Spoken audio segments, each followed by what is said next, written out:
The Minding Your Business podcast is brought to you by the Binge Podcast Network. The Binge, onabinge.com. Make sure you check out all the great content at onabinge.com, including our flagship, the Startup Life podcast. This podcast, the Minding Your Business podcast, just blurting, nothing but buckets. Let's be real. Check out all the great content. Also, you can check out my business, brooksbrothersconsulting.com, if you're looking for private lending, as well as for banks and credit unions looking to level up their retail area. Other than that, Friday, August 30th, I've got special guests in the building. Let's do it. Here, let's go back.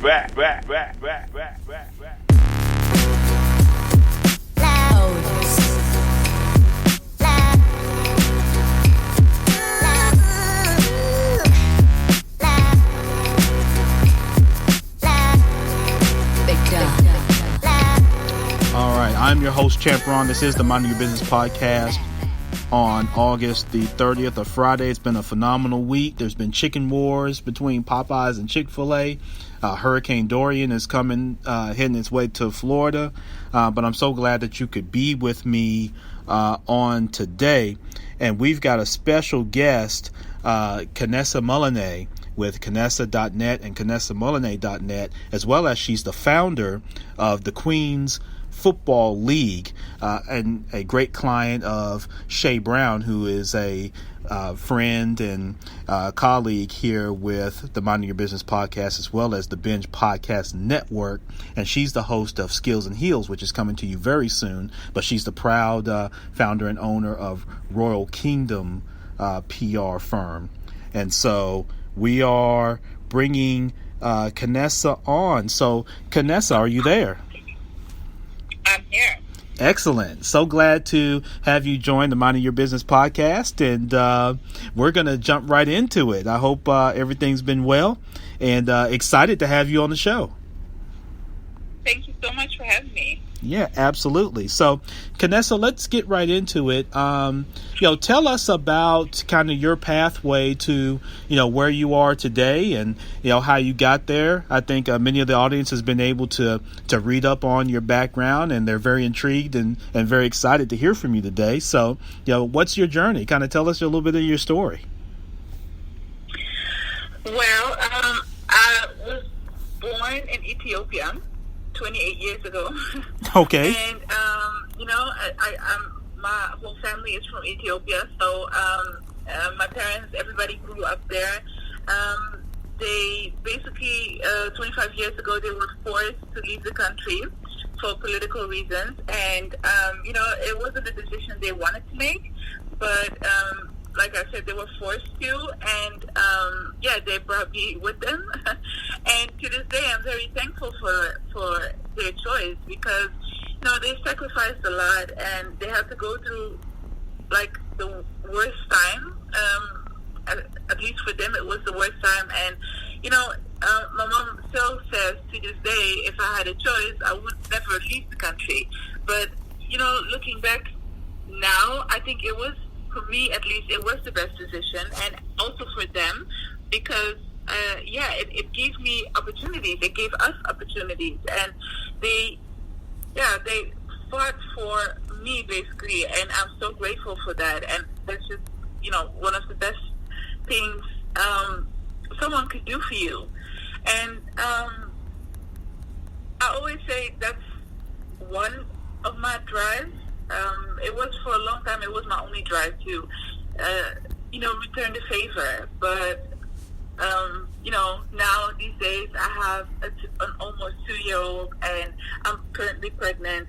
And it also, that's also, another drive. And it came in when my son was born, and I was like, oh my God, now I have to be this example too. It's not just giving back to my parents, which I think, in their opinion, I already reached that point. I think they are very satisfied with how I live my life and how I'm taking care of them.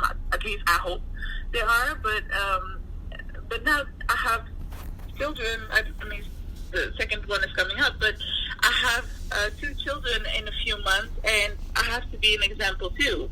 I mean, I have to, it shouldn't be just words. I have to show them how I think life could be or can be, at least if that's what the direction they want to go when they grow up. But it's just I need to be an example, and that's just one of the things that keeps me busy every day. Every time I wake up, I'm like, oh my God, my parents, my children, I have to think about it. That's just a major drive for me. Yeah. And now 25 years later, I'm 28 years old, and everything is like good. It's perfect. I have this great marriage. I have, like I said, almost 2 children, and I have my businesses, and it's just great, and it was all worth it. And I wanted to show my parents that it's all worth it. And that's just where it all started. That's how it all started for me. Yeah, absolutely. And so definitely congratulations on your young ones. I know that's definitely exciting, for you and your husband and growing your family. And that's definitely a very, inspiring story for your parents with the decision they made, and for you being so willing to honor them in what you do, I think is phenomenal, Kanessa. And so, talk about your business and kind of how you groomed in business and how you got to developing your current brands. Well, the business thing, I started doing, going into business a few years ago, and that was when I was in school. And this teacher, I had this thesis I had to finish, and this teacher told me, like, okay, since you're so much into business, you have to just make a business plan. You have to act like it's a real company, but it's not really a real company. But the business plan should be, it should be actually, you should be able to use it for a real company. And I was like, what the heck is that? So I have to put all the work in it, but basically not have the company. That was so crazy for me. But then I made it, and I was like, oh my God, this is such a good plan, such a good business plan.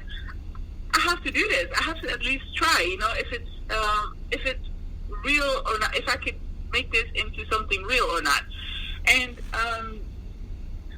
1 year later, I basically brought it to life, and it was the plan was for it's for the medical field, and here in Holland it's very hard because they have these strict rules that you have to obey, and it's a list of rules. And first I saw these rules and I was like, oh my God, this is never going to happen. And I was 21, I didn't know anything about business, and I was looking at these rules and I was like, okay, let me just work them out one by one, and we'll see how far I can get. And I think when I was at step 1, I basically had in my mind, like, this is not going to work, but hey, let me try, and we'll see.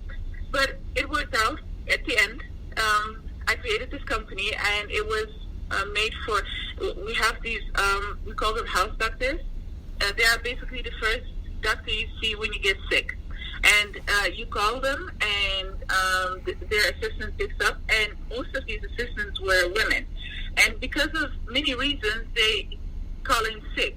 I mean, legitimate reasons, because of the children, because of maybe themselves being sick, or someone they take care of. It's mostly women that do that. And then I said, like, hey, wouldn't it be easy if you could just do your work at home? You don't have to be physically at the doctor's practice, but you can be at home. And I was like, yeah, it's a good idea. Let's see if I can work that out. And that's how it all started, and that's what my first company was.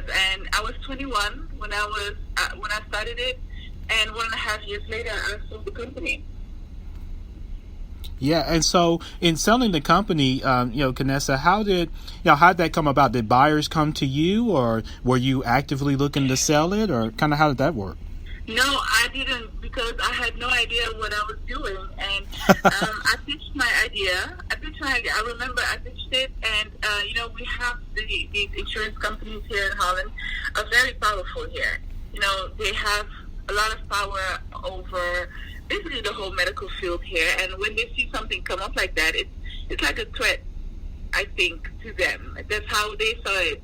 Now that I'm older and looking back, I think that's how they first saw it. And it was like, oh, it's growing rapidly, and it's growing way too fast, and they saw it as a threat. And I think that's one of the reasons they made an offer to buy it. And, for me, when I was 22, it was so much money for me, and it was also like, okay, it was an offer I couldn't resist. I didn't, like I said, I didn't know much about it. I was in this learning process of how to own a company, how to grow a company, especially in IT. And that's how it was just a coincidence, I think. Okay. Yeah, and so you sell the business at that point, and so what's kind of your next move, and how do you get to Kanessa.net and KanessaMuluneh.net? How does that transition flow? Well, before I started the Kanessa.net, I was 22. There were a few years in between that I started another company. One of the companies is my family's business, which is in coffee, and we sell internationally, but I basically had to hand that over to the family because I was pregnant, and I also started the Queen's Football League, which is a football league here in Europe just for women. And I was just very busy with that part, so I had to, hand over my responsibilities, and I was about to give birth. And after giving birth, it was a C-section, so I had to stay in bed for, weeks. I think I stayed for 3 weeks, and, you get bored when you're in bed, and you start thinking, like, hey, what can I do? And then this idea came to my mind, like, oh my God, I have to get back in shape too. So I started shopping online for online sportswear, and there was actually not much for curvy women. I gained weight, so that meant I had to, buy clothes a size bigger, and it amazed me that there was no size bigger in on most sweatshops. Then of course, there were a few. I bought those few. It came in, and the first day I went to the gym, and my personal trainer made me do these squats, and basically everybody saw from behind that it was see-through, and it annoyed me so much because, from my opinion, it was just they took a size small, and they basically made it into 3X.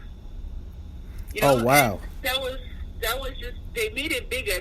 That's all that happened, and called it curvy. But it doesn't work like that. You have the curvy body has different standards. I mean, that's how I saw it, and I started to do a little research on what a curvy body actually needs to feel comfortable in sportswear. And like I said, the see-through part is a huge problem. The stitching, especially between the thighs, can be a big problem because it can damage quicker than maybe people who wear smaller sizes. So I did some research, and I said I'm gonna fix problems that I'm having as a curvy woman myself, and that's how it started to roll. And 1 year later, in October, the Kanessa.net will be 1 year old. And congratulations! Thank you. Yeah. That's how it all started, basically by me laying in bed thinking I have to get back in shape. Yeah, don't we all? I do that too. The problem is you've got a little bit more discipline, it sounds like, to actually go do it than maybe the rest of us. Yeah, definitely. Yeah, so Kanessa Muluneh is our guest today here on the Minding Your Business podcast. And so Kanessa, in starting that brand, What's been some of the feedback, I guess, whether it's from customers or just maybe from the marketplace on social media?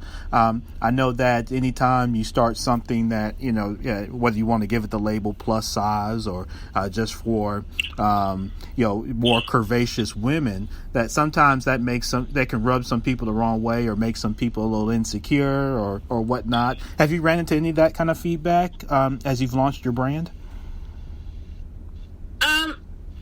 Overall, it was positive feedback overall, and especially in the beginning, people were actually praising it, and that's what gave me this confidence to continue with it.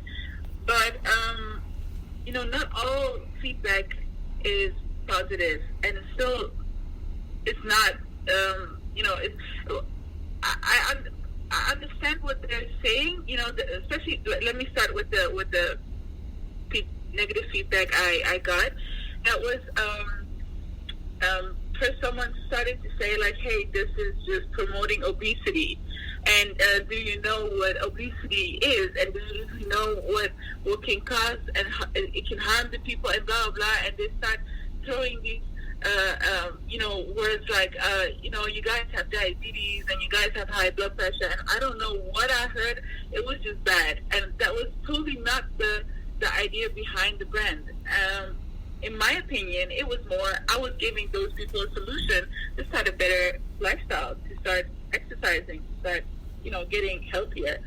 Yeah. And to those people, they saw it from a whole different side, and they were telling me like, no, you are basically providing them to feel comfortable in their skin and stay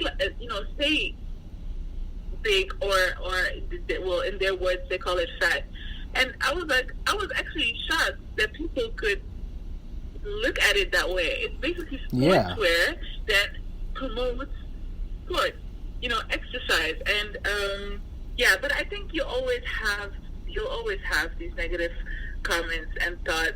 But also on the other side of it, it also gives me, forces me to start thinking about how to do my marketing, how to speak to my people, and how to also explain that, by wearing Kanessa sportswear, it's a start for a better lifestyle.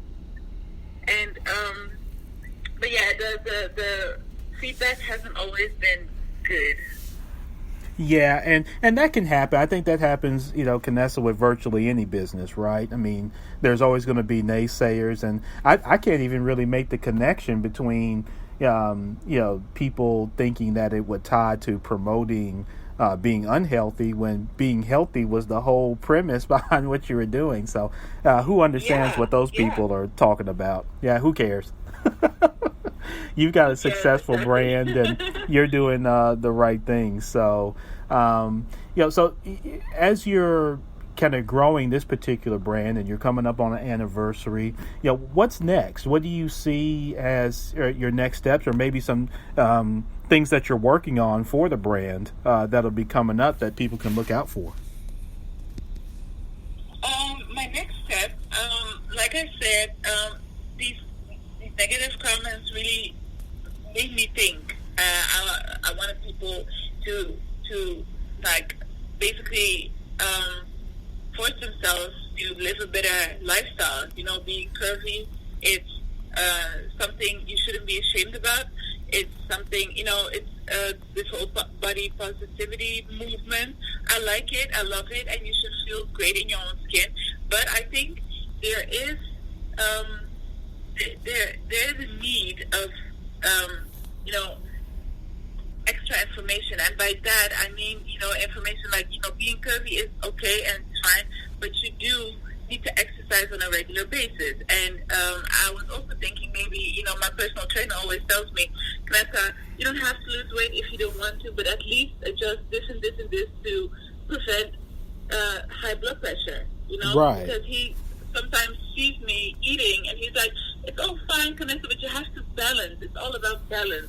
And then he started teaching me like, okay, just stop eating chocolate one day, and because I was eating a lot of chocolate, and he was saying, just one day without chocolate. Can you do that? I said, that's easy. I can do that. And then he started, okay, I see you drinking so much soda. Can you just give me one whole day, 24 hours without soda? I was like, yeah, I can do that. And then I started improving my lifestyle without having this, thought that I was on a diet. And this diet word, psychologically, it's just torture to my brain because I've been on a diet my whole life.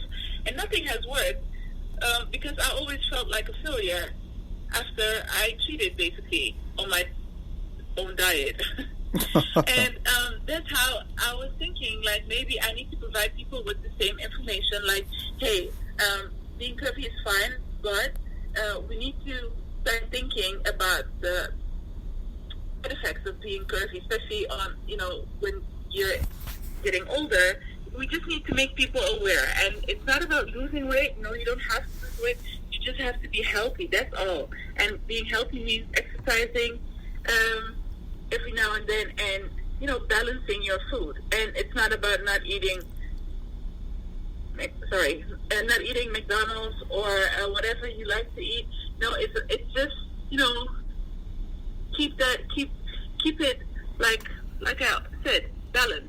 That's all it's all about. So that's why I came up with the idea to start this Kanessa Health website. It's going live on the 15th of September. Okay. And that's the platform where I want to share information about being healthy and how it helped me to not necessarily lose weight, because that's totally not important, but how to feel better in my own skin, to have more energy to create, to be more creative and have, more energy left to do my business, but also for my children and my husband. And, my whole life got better because of that. Because of that one soda, that I'm not drinking, because of that one chocolate. Although it hurts me sometimes, especially the chocolate, it's better for me. Yeah, exactly. And I think a lot of people do need this information. They know about it, but they need to be reminded. They need to be reminded on a regular basis that it's okay to eat a burger. And there are tons of websites and Instagrams that promote, like, hey, you have to eat healthy, but it's all about losing weight. But that's not the focus, not at all, actually. And especially, I also want to highlight one of the problems in the curvy community, and that's something I struggled with, and that's food addiction. For some reason, I don't know in the U.S., but I know in Europe, they see like a food addiction is not really a psychological problem. They just tell you, like, hey, just stop eating, just stop putting that in your mouth, and it's all okay. But it doesn't work like that. It's like sometimes I feel forced to eat something to feel better. And it's emotional eater. Right. Most people say it like it's nothing, but it's actually an eating disorder. And here in Europe, and when you talk about an eating disorder, they think about being anorexic, and that's the opposite side. But there's also, the food addiction that you can't stop eating, especially, processed food or any food that is bad for you, actually. Right. And I want to be able to be open about that, openly talk about it, and hear people out, because most people don't see it as a real problem. And actually, it is a problem. Actually, it's a big problem. Yeah, it definitely is. And I love that message, Kanessa, of, not so much the weight loss, because you hear that, particularly here in America, that's something that's sold and kind of pounded all the time. And, everything about losing weight, lose weight. And nobody really, or there's very few messages about actually being healthy, because everybody's got a different body and body type and a different weight that is optimal for their bodies. And so I love that you're kind of taking that natural approach of, don't get so hyper, into weight loss and feeling you got to be in the gym every minute and that sort of thing. Just kind of watch your overall lifestyle. And I love how you tied it into your business and how it helps you with relationship with your family and the energy that you have for your husband and your children and within your business as you're growing your brand. And so I love that tie, and I think that's great insight for all of us that are in business or if, whatever our lifestyle happens to be, to keep that in mind. Yeah. I love that. Thank you. Yeah.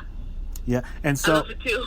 yeah, and so Kanessa, as you tie your brands into, talk about the Queens Football League, because I'm very intrigued, given where you are in the world. Obviously, football, and for those that may not know here on the podcast, football being more soccer in your part of the world, and soccer's big here, but so is American football. And I'm curious as to how you tied your Kanessa brand into the Queens Football League, and kind of how all that came about. With your interest to start a business that's kind of based on American football, and looking at the league, I love the league. It's actually a bizarre story because it all started with me in I think it was December 2016. I saw I think it was on YouTube or on Facebook. I saw this video of the lingerie football league, and I was intrigued, and not because they were in lingerie, but I was just intrigued by the power and by the fact that it was so it was so physical. And then I told my husband, I was like, okay, I got to do this at least before I die. So it became this bucket list thing. And a few weeks later, it was still in my mind, and I was like, okay, let me Google what are my opportunities here in Holland. And I was living in Amsterdam. I still live in Amsterdam. So I had to look for the nearest club in Amsterdam. So that's what I Googled, and I saw this club, and I was looking for names. I saw the head coach of the seniors. I looked him up on Facebook. I sent him a message, and next day he told me, we don't have any teams in Holland for women. I was like, what do you mean you don't have any teams? He's like, no, we never had. And I don't think there's gonna be something that's ever gonna start. And I was somehow disappointed because it became this bucket list thing for me. But on the other hand, I was also like, I think I became offended by the fact that nobody thought about us, about women. Why wouldn't we play American football? Sure. It might not be huge in Europe, actually not, basically non-existing here in Holland. But I was like, hey, we can change that, and women can definitely give a different vibe to the whole sport here in the country. So his name is Winston. Winston, the head coach, he said, okay, if you want it so bad, just look for a few girls in this neighborhood or in this area, get them together. I will coach you for just a few weeks, and then you can scratch it off your bucket list. I said, fine, that's cool. I'm cool with that. So I put it on my Facebook, and my mailbox exploded. And there were women from all over Holland messaging me, and they basically got offended because it was just in Amsterdam, and they were like, "Oh, how can you forget us here in Rotterdam? It's not fair, and we want to play too." And I was like, "What the heck?" And that's how it became so popular. And I used the same clip that I saw, from the lingerie football league. And people were just so, happy to see something new. And I think something new always triggers people. That was in 2017. I created the Amsterdam Cats, which is my first team. And then I started another team 1 month later in Rotterdam, which is the Rotterdam Ravens. Okay. And those were the first two teams. And now we have almost 6. 2 years later. And we're also expanding to Belgium next year. And, because of it all, I got pregnant in between, so I had to stop, which was so disappointing since this whole journey started because I wanted to play. And you wanted to play? I still haven't played a game. Yeah, I wanted to play. It was me that had this idea on the bucket list, and I still haven't scratch it off my bucket list. But it became this whole, while I was pregnant, there it comes again. You know, I couldn't do much. I couldn't move a lot. I was at home and I had a laptop, so I had to figure out how I could create something, you know, sitting at home from a laptop. And then the Queen's Football League basically grew. A lot of girls were interested, you know, came to our tryouts, and they were just intrigued by the fact that this new sport was coming up. And, you know, the NFL, we know the NFL. Everybody knows the NFL, but they never saw it. It doesn't even stream here on TV unless you have this special channel, you know. So it's not that people they know about it, but they're not familiar with it. Yeah. So it was very hard to convince people. At the beginning, we didn't even have fans. Nobody was coming to our practices or games.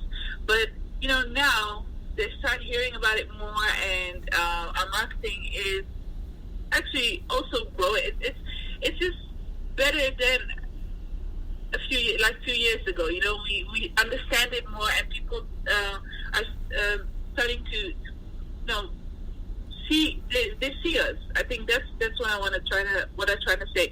They starting to see us, and they was like, "Hey, what are these girls doing? They're putting on a helmet and shoulder pads. What is that?" And, you know, rugby, for example, is like this huge sport here, right? And it's also a tackle sport. And every time you tell them, "Hey, I'm playing American football," they're like, 5 seconds later, it's like, "Hey, how's rugby going?" Like, what the hell? I just told you I'm playing American football, right? But now when you tell them I'm playing American football, they still continue, you know, asking about American football, and that's when you know our name is growing. And it's like that. It's something stupid. It was something stupid. It was just something I wanted to do. I wanted to play. And before I knew it, I had 6 teams, and we're making steps to dominate Belgium as well.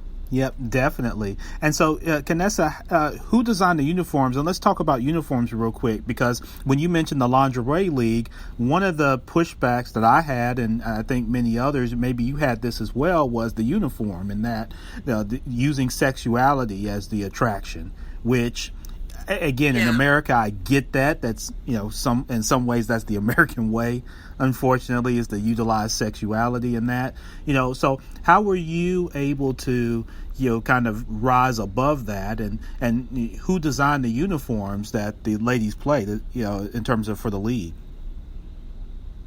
I do. I designed them myself. And, you know, for inspiration, I went to one of the lingerie league teams, like the Chicago Bliss. Yeah. So I traveled to Chicago last year. Okay, that's my hometown. Really? I love it. I love Chicago.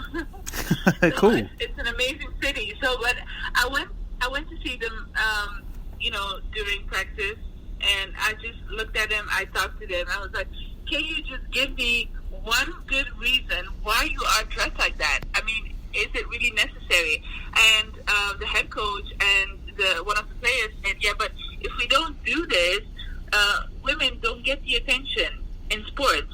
And actually, I could definitely understand what she means. That's something we're struggling too. You know, we're struggling with too, because women and sports, somehow people don't take it seriously. It's like it's cute, it's fun, but it's nothing compared to men.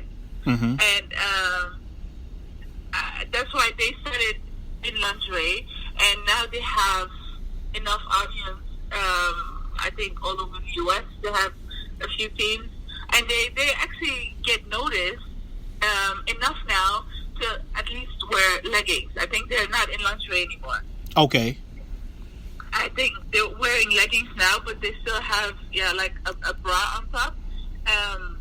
So the belly area is, I think it's like out, but the rest it's getting better. But it was all for the attention, and but I went back to my hotel that day, and I was like, this cannot be the only way to get attention. You know, I think if you promote the sport in the right way, like, you know, like people really want to come to your games and you know, understand what they're seeing and really enjoy the games, the moves, the players make. I think that's what that's the reason why they come actually to a game. They want to see, they just want to see the game, and they want to see a good game. And the NFL has this major entertainment, which is for Europeans, that's way over the top. I went to this NFL game, and I was just blown away by how much entertainment there is. And for you guys, you got used to it. It became this. Every game is like you see all these people barbecuing on the parking lot, right? And going inside the NFL. It's fireworks going up. I see planes flying all over, and I'm like, oh my god, what the heck is happening here? For European, it was too much. But then it inspired me, like maybe I have to bring some part of that to Europe, because one way or the other, people want to be entertained while watching a good game. Of course. That's the perfect combination. And so I visited the NFL, I visited the LFL, the Lingerie League, and together we came up with a strategy, and now it's growing like crazy. Yeah, and so, Kanessa, where do you see kind of more teams? I know you're constantly adding teams to the league. Do you see kind of more teams kind of growing around Europe, and do you see yourself expanding to other countries, particularly the United States? Yes. I think United States will be one of my last destinations, because, or maybe not. I'm saying, I actually said that because I think it will be very hard to step in as a newbie and as a foreigner into a sport that is so big in the U.S. And I feel like, who am I as a European? I don't even know the rules, all the rules. I don't even know American football that much. The only thing I know is how to create a team and how to, expand the sport. I know the business side of it. But how serious will people take me or look at me if I would step into the U.S. and say, hey, from now on, we're going to create teams all over the U.S.? I'm like, how serious can that be? And that's something that keeps me thinking, like, is that serious? Would that be a great step in the right direction? I don't know if that's. You can probably hear my doubt in my voice right now. Yeah. Well, no, I do hear it. I would say this, just to answer it off the top. I think with the way that you have presented the league so far, with what I've seen, as someone that, not that I speak for America, but I would say as a football fan, someone that played football and someone that follows football, I think that you're definitely off to a phenomenal start. And I think it can catch on here in America. I think one of the challenges was what we were talking about, Kanessa, in terms of the uniform approach, because again, America is hypersexualized and loves to see women in that kind of fashion. But I think there's a growing kind of sense of particularly in today's environment of obviously a push for equality, and I think that your league could be a conduit, quite frankly, for that notion to continue to improve in terms of the equality of women in sports. And we've got Title IX and regulations here, but I think with the kind of the right presentation with your mindset and your savvy, I think that it could do very well wherever you take it, whether it's the United States or beyond. So that's kind of my take, quite frankly, off the top. I think it can do very well here, and wherever you decide to take it. I'm a fan, and I'm looking forward to how I can possibly check out games and kind of be a part of it. I just love the presentation of it. Yeah, I love the presentation of it. Yeah, I love that. Yeah, I love the presentation of it, and I love that you designed, from your own brand and tying it in. You designed the uniforms. I think that's something that's phenomenal as well. Yeah, thank you so much. Yeah. So. So as you're launching brands and things like that, one of the things I love to do on this show, Kanessa, is, kind of share some best practices. So there are men and women that are hearing you. They may be your age. They may be a little younger. They may be, young mothers like yourself and young wives. Maybe they're a little older, and maybe they're thinking back and thinking, damn, I wish I could be 28 again like Kanessa and be out here doing all these great things. And so for any of those people, what are 2 or 3 best practices that you like to share, for people that are launching their brands? I think one of the things I learned myself, and looking back, I can laugh at it right now, but back then it was so frustrating, is the fact that, you have... You actually have a lot of opportunities in life, but you have to see them and find them yourself. And I think it was so frustrating that the fact that I didn't have that much support when I started, and because of that, I quit so fast with the things like, for example, selling the company. It was, to me, in my eyes, for a lot of people, it sounds like success, but to me, it was. I quit it because I couldn't go against up these big corporates, So, it was fear. Let's be clear. It was fear. I wasn't afraid. I was young. I didn't know what I was doing. It was all fear. And now gaining the knowledge, you have to go for it. And it sounds so cliche. You hear it all the time, but it's really consistency, and you have to let go of fear and just think, use your brain and do the logical thing, just go for it if that's what you want. And the excuses I had when I was just starting, I can't do this because this is this, I can't do this because that is that and that. There was nothing in me saying, no, I can do it if I change this and this, or I can if I go there and there. And I think looking back, it was always fear that stopped me from getting to a point where I wanted to be. And now getting older, it took me 7 years to get where I am right now. And now, even now, I still have my fears, and I still tell my husband, I'm done with this. I'm going to stop. It's yeah. over for me. And I say that basically every month, and people only see my successes, but I struggle a lot, and that's okay. And my husband always tells me it's part of the journey. Just suck it up, talk about it, and let's move it forward. And then again, I have this drive in me. Waking up the next day, I'm like, oh my God, my parents would be so disappointed in me if I would tell them I stopped after working so hard. And it's like, oh yeah, all right, okay, that's my reminder, and then I continue. But feeling like you failed, or feeling like you have to give up, it's natural. I think it's part of the process, and it makes you stronger. But just don't give up. It's okay to feel like that, but if you believe in it, even if you're the only one, it's possible. I mean, I have seen a lot of everybody has seen the most or heard the craziest stories of people, reaching a point in life that nobody knew that they could. So, I mean, you don't have to. I mean, the support system is great and all, but actually, you should be your biggest support system. I think it sounds cliche and all, but it's true. It's really true. And once you go into the process of becoming this entrepreneur, it's definitely it's one of the things you get reminded of. I'm like, oh my God, here's this feeling that wants me to give up. Should I give up? Oh my God, I'm panicking. I'm so afraid. What are they gonna say?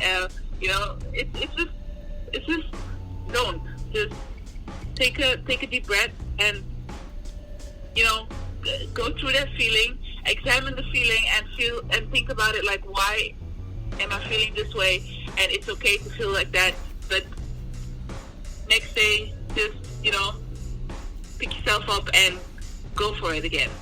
Kanessa, that is some of the that is some of the best advice that I think you can ever give or anybody can receive, is what you just stated. I mean, I don't know if you realize the type of power in the statement that you just made that helps a lot of people that are listening to this podcast, in terms of you're very organic and transparent and sharing that you have your own fears and insecurities even amongst your success, and that you have to continue to drive yourself, and you've got the support of family, but even if you don't, how to continue to drive and push yourself to be successful and acknowledge those fears and insecurities that many times a lot of us don't.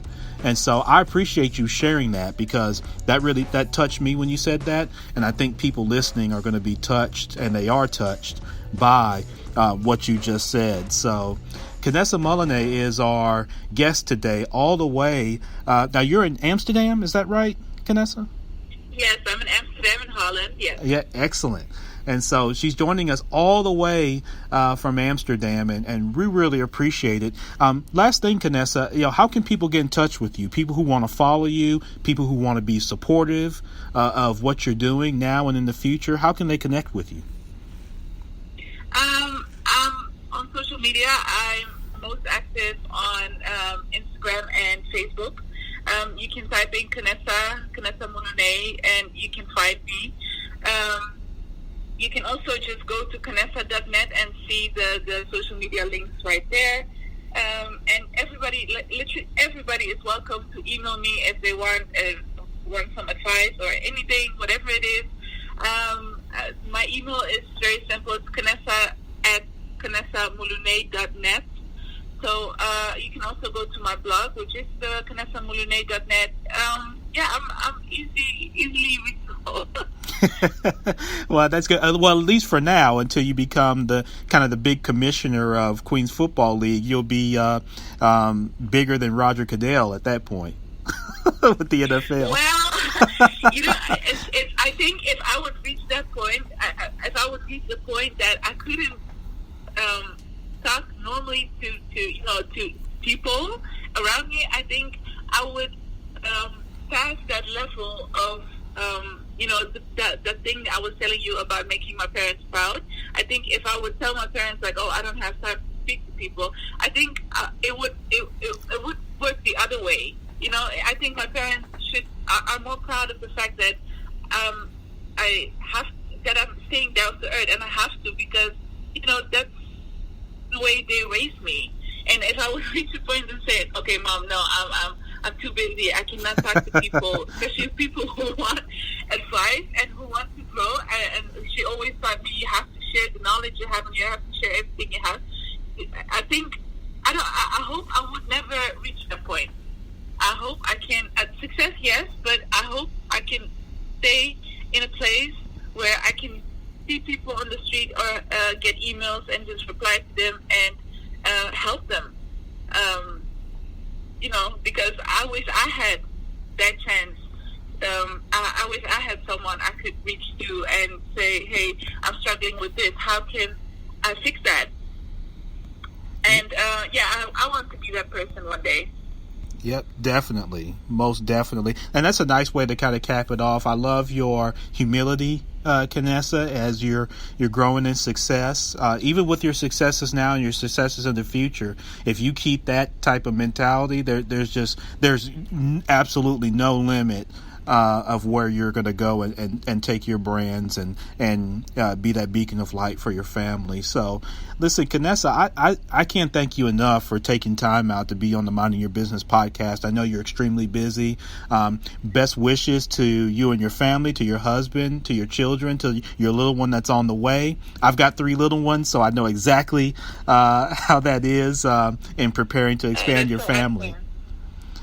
Yeah, you have 3 girls, boys? Yeah, I've got 3 girls. So my girls are 9, 8, and 6. And that's so amazing. Yeah, well, I guess depending on who you ask.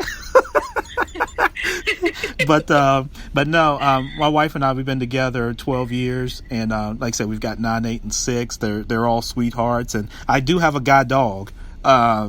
So that's my offset to all the ladies in my house. But I love it, and they're extremely supportive, Kanessa, and with what I do, I couldn't do it without them, to be honest with you. So. Yeah, that's such a blessing. That's so awesome to hear. Yeah, no doubt about it. So, again, best wishes personally and professionally. I look forward to remaining connected, and very thankful to Shay Brown with Royal Kingdom PR for linking us together, and look forward to checking out some football and sharing your brand with others. So, thank you, Kanessa. Thank you so much. Thank you. All right, we'll talk soon. All right. All Bye-bye. right, bye-bye. So that was Kanessa Muluneh with Kanessa.net, KanessaMuluneh.net. And you heard some great things about her background in terms of starting a business in healthcare, selling it, getting into other businesses, selling those, and then starting her own brand. And you notice that she's recognizing problems that she was concerned about as well as others. And so that's how a lot of times our businesses come about, right? Is sometimes we see issues or we see concerns, and we know that other people share those same concerns, and we create solutions. And you heard Kanessa speak to those solutions, and that's really what she's doing. So she's growing her family. She's staying connected and working with professionals like, Shay Brown and Nia Hughes and Danielle Reed and the such. The team that's really kind of being groomed with Shay quarterbacking that is just phenomenal. And shout out to all those ladies and everybody involved, with Kanessa Muluneh and her brand. So thank you so much to her for joining, and definitely wish her the best again, personally and professionally. And I look to remain connected as a resource as well. So let me just kind of sum things up. I know there's a lot going on this week. People are concerned about Hurricane Dorian coming on the Atlantic coast through Florida. Definitely shout out to everybody that is down in that area. If you've got family, or if you happen to be down there, make sure that you're safe and secure. If we need to get out of there, make sure you get out of there. There's nothing that, you can't be replaced, but you can't replace life. And so make sure that you do that. Listen, y'all concerned about chicken, with Chick-fil-A and Popeyes. I think I'm probably just going to leave that alone. That's been a dead horse beaten, but there's chicken sandwiches all over, and, whatever, But one thing I did want to kind of wrap the show up with is, and it's kind of coming off the lines of what Kanessa was discussing, some of the things that's resurfaced is the video of the Breakfast Club interview with Dame Dash, who was one of the founders of Rockefeller Records, along with Sean Carter, who was Jay-Z and Kareem Biggs and that whole team out of New York. And in that interview, that's become famous, and a lot of entrepreneurs tend to like it because Dame speaks on the show about entrepreneurship and comparing people who work jobs and business owners, and he's got great passion. In my opinion, I love his passion around leveling up and wanting to have your own, and what he refers to as being a boss and that sort of thing. I love that. I think that's something that's definitely needed. It's something that drives me. But one of the things that, not to say I take issue with, but I just don't agree with, is the using that as then to contrast with someone who's an employee, and to suggest that because someone is an employee that they're not also leveling up or can't level up. And I understand between ownership and things like that, everything has a process. So Dame may not have ever worked for anybody, or may have never gone the path that so many of us or many others have gone. But one of the things that he misses, that I think DJ Envy on the Breakfast Club tried to touch on, but he just got outspoken, was any business that levels up with people. Okay, even if you're fully in technology and immersed in it and you utilize technology, that is a great way to scale. However, you still have to have people. People have to be there to make decisions, because the machine doesn't just show up on its own, right? Even to have the computer, it's got to be ordered by a person. The computer's not ordering itself, right? A person's initiating that. So at some point, human involvement is still there.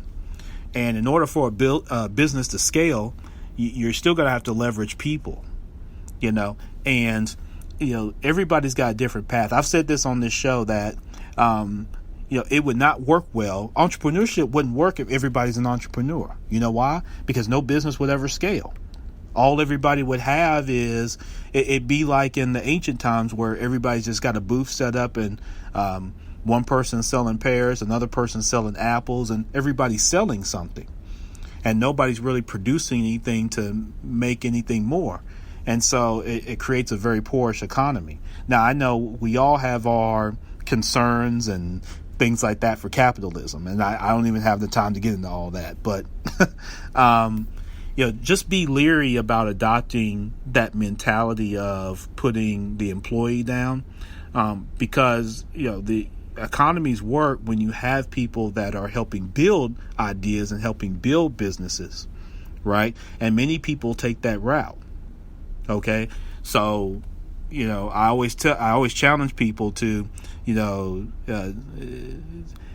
put out an advertisement that says you're not going to accept any money from anybody that earned it from a job, and see how long you stay in business.